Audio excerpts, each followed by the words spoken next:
नमस्कार। मैं ज्योतिष शास्त्री रमेश चौबे उपस्थित हूँ आपके समक्ष 11 नवंबर 2023 अर्थात रूप चतुर्दशी, जिसको नरक नरक चतुर्दशी के नाम से भी जाना जाता है। तो नरक चतुर्दशी जो है, इस दिन आप एक छोटा सा उपाय करके और साक्षात अपने पितरों की कृपा प्राप्त कर सकते हैं। यदि आपने पितृ तर्पण के समय यदि आपने 15 दिन तक पितरों का तर्पण नहीं किया या किसी कारणवश यदि संभव नहीं हो पाया, तब भी आप नरक चतुर्दशी के दिन अपने पितरों की कृपा प्राप्त कर सकते हैं। और साथ ही साथ नरक की यातनाओं से मुक्ति के लिए भी आपको छोटा सा उपाय बताऊंगा, कीजिएगा, लाभ जरूर होगा इससे। अब देखिए, नरक है, स्वर्ग है, ये हमारे शास्त्रों में इसका वर्णन है। अब इस पे बहुत सारे लोग कि मैं नहीं मानता, मैं नहीं करता। न मानने से अच्छा है एक बार करके तो देखिए, हो सकता है जीवन में कुछ परिवर्तन आ जाए आपके। क्योंकि मान्यताएं जो चली आ रही हैं, कहीं ना कहीं कुछ ना कुछ तो है ही। क्योंकि आज पूरी दुनिया वेदों में और शास्त्रों में लिखे हुए चीजों के पीछे एक लॉजिक है, उसको मानने के लिए बाध्य हो रही है। तो मानना चाहिए, मानना चाहिए इसको। इससे जीवन में परिवर्तन आता है, करके देखिए, लाभ जरूर होगा। तो नरक चतुर्दशी के दिन क्या करना चाहिए, सबसे पहले ये जानते हैं। तो सबसे पहले प्रातः काल सूर्योदय से पहले इस दिन उठना चाहिए। इस दिन नियम है, बिल्कुल आप एक दिन कम से कम साल में सूर्योदय से पहले उठिए और उठ करके अपने शरीर पे तिल का तेल लगाइए, और या तो फिर नहाने के पानी में थोड़ा सा तिल का तेल डाल दीजिए, और उसमें अपामार्ग का जो पत्ता है, अपामार्ग, आप इसको नेट पे सर्च कीजिए कि अपामार्ग का पौधा, वो तुरंत आ जाएगा। हर जगह मिलता है, हर जगह मिलता है। वो बड़ा आम सा पौधा है। उसको पानी में डाल करके उसके पत्तियों को, और उसके बाद स्नान कर लीजिए एक बार। मैंने शरीर पे तिल का तेल लगाइए, या तो बाल्टी के पानी में तिल का तेल डालिए और अपामार्ग की कुछ पत्तियां डाल के स्नान कीजिए। इससे बड़ा लाभ होता है। जिंदगी में दुख, तकलीफ, यातनाएं, कष्टों से आपको मुक्ति मिलती है और यमदेव की कृपा प्राप्त होती है और नरक की यातनाओं से मुक्ति पाते हैं। ये तो एक उपाय हो गया। अच्छा, अब उस दिन आप क्या कर सकते हैं? तो उस दिन 14 दीपक जलाने का विधान है। 14 दीपक इस दिन जलाना चाहिए। कहां जलाएंगे?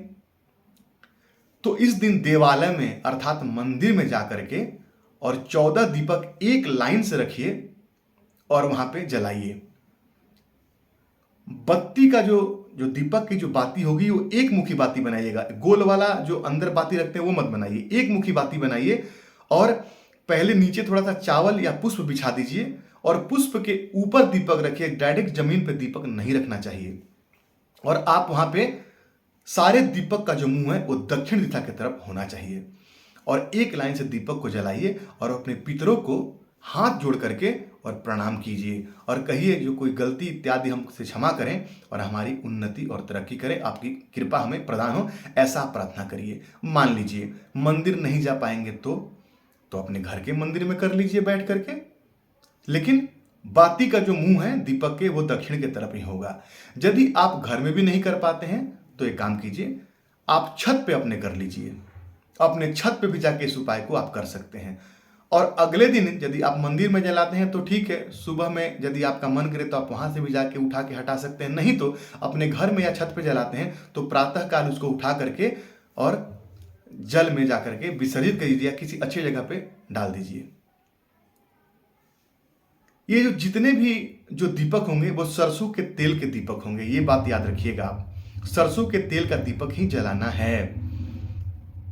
अब इसमें मैं आपको 2 मुहूर्त बताऊंगा जलाने के लिए दीपक, क्योंकि इसमें मुहूर्त का भी बहुत महत्व है। तो चौघड़िया में जो है वो जो है 2 मुहूर्त प्राप्त हो रहा है। एक तो लाभ का मुहूर्त है 5:37 से लेकर के और 7:14 पे, ये लाभ का मुहूर्त है। आप इसमें जलाइए, प्रदोष काल में भी आएगा ये, तो ये बड़ा शुभ रहेगा, ये बड़ा अच्छा रहेगा, इस काल में भी जला सकते हैं। और मान लीजिए यदि आप नौकरी चाकरी वाले हैं और इस टाइम तक नहीं पहुंच पाते हैं घर, तो क्या करेंगे? तो एक और मुहूर्त बताता हूं, उस पर जला लीजिए। वो मुहूर्त रहेगा 8:50 से लेके 12:27 तक, मतलब 8:50 से आगे आपके लिए मुहूर्त है। लेकिन बीच में यानी 7:14 से लेकर के और 8:50 तक, इस बीच में गलती से भी दीपक मत जलाइएगा, नहीं तो ये आपके लिए अच्छा नहीं बल्कि आपके लिए उल्टा नुकसानदायक हो जाएगा। शुभ मुहूर्त क्या है? 5:37 से 7:14। इसी बीच में 14 दीपक जलाइए। यकीन मानिए पितरों की साक्षात कृपा आपको मिलेगी। आपके पितृ प्रसन्न होंगे और जिनके पितृ प्रसन्न हैं वो निस्संदेह जिंदगी में उन्नति और तरक्की करेंगे ही करेंगे। क्योंकि क्योंकि भगवान गणेश और उसके बाद पितृ, फिर उसके बाद देवता। तो पितृ क्या करते हैं? भगवान तक आपके फरियाद को पहुंचने नहीं देते हैं, बीच में रुक जाता है आपका फरियाद। तो अपने पितरों को जो है वो आपको प्रसन्न रखना चाहिए, जिससे आपको जीवन में उन्नति और तरक्की के मार्ग मिले। क्योंकि कहीं ना कहीं हम उनके वंशज हैं, तो उनका भी कुछ ऋण तो हमारे ऊपर है ही, तो उनको समय समय पर चुकाते रहना चाहिए। निस्संदेह आप जिंदगी में आगे बढ़ेंगे। 2 उपाय बताए, कर लीजिए, निस्संदेह आपको लाभ होगा। आपका दिन मंगल, इसी मंगल कामना के साथ आज के लिए इतना ही। नमस्कार।